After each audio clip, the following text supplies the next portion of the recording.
Dummy time எவ்வளோ நம்மளோட பேபிக்கு இம்பார்ட்டன்ட்னா, நம்மளோட பேபியோட ஹெட்டு சீக்கிரமாக நிற்கிறதுக்கு, குழந்தையோட தலை சீக்கிரமாக நிற்கிறதுக்கு தான் அந்த டம்மி டைம் ரொம்ப ரொம்ப முக்கியம். பேபிஸோட அந்த ஷோல்டரு, நெக் மசில்ஸ் இது எல்லாமே வந்து நல்லா ஸ்ட்ராங்காகும் டம்மி டைம் நம்ம பண்ண. அப்போது பேபியோட ஹெட்டும் சீக்கிரமாகவே கண்ட்ரோல் ஆகி நின்றுடும். நம்ம பேபி பிறந்து 2 வீக்ஸ் மேலேருந்து நீங்கள் ஸ்டார்ட் பண்ணால் அதுவே நல்லது. நிறைய பேர் பேபி பிறந்து உடனே ஸ்டார்ட் பண்ணுவாங்க. அப்படி நம்ம பண்ணுறதோட ஒரு 2 வீக்ஸ் கழித்து நம்ம ஸ்டார்ட் பண்ணால் அது இன்னும் பெட்டராக இருக்கும்.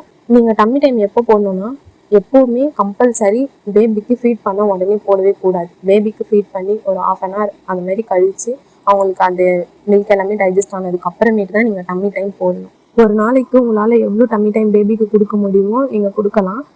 அதுக்காக வந்து அதிகமாக எல்லா நேரமும் கொடுக்கக்கூடாது. கொஞ்சம் அவங்களுக்கு வந்து இன்டர்வல் கொடுத்து, இன்டர்வல் மீன்ஸ் அவங்க ஃபீட் பண்ணிட்டு கொஞ்சம் நல்லா தூங்கிட்டு அதுக்கப்புறம் எழுந்ததுக்கப்புறம் பண்ணலாம். அப்படின்னா ஃபீட் பண்ணி அவங்க விளையாட்டுருக்காங்கன்னா ஒரு ஃபீட் பண்ணி 1/2 hour கழித்து நீங்கள் டம்மி டைம் கொடுக்கலாம். அந்த மாதிரி உங்களால் ஒரு நாளைக்கு எவ்வளோ நேரம் பண்ண முடியுமோ பண்ணலாம். அதே மாதிரி கண்டினியூஸாக பண்ணிகிட்டே இருக்கக்கூடாது. நீங்கள் புதுசாக வந்து டம்மி டைம் கொடுக்குறீங்கன்னா கொஞ்சம் ஒரு 2 minutes 3 minutes அந்த மாதிரி பண்ணிவிட்டு மறுபடியும் அவங்கள வந்து நார்மல் பொசிஷனுக்கு போட்டுடணும். மறுபடியும் ஒரு 5 minutes அந்த மாதிரி போக போக அவங்களுக்கு வந்து டம்மி டைம் வந்து ஏற்றிக்கிட்டே போகலாம். ஸ்டார்டிங்கில் ஒரு 2 minutes 1 minutes அப்படிங்கிறதே அவங்களுக்கு வந்து அதிகம். நம்ம ரொம்ப ப்ரெஷர் பண்ணி அவங்கள குழந்தைங்க வந்து ஓவராக ப்ரெஷர் பண்ணக்கூடாது. என்னோட பேபிக்கு 3.5 months தலை நின்றுச்சு. உங்களோட பேபிக்கு எப்போ தலை நின்றுச்சுன்னு கமெண்ட் பண்ணுங்கள். தேங்க்யூ.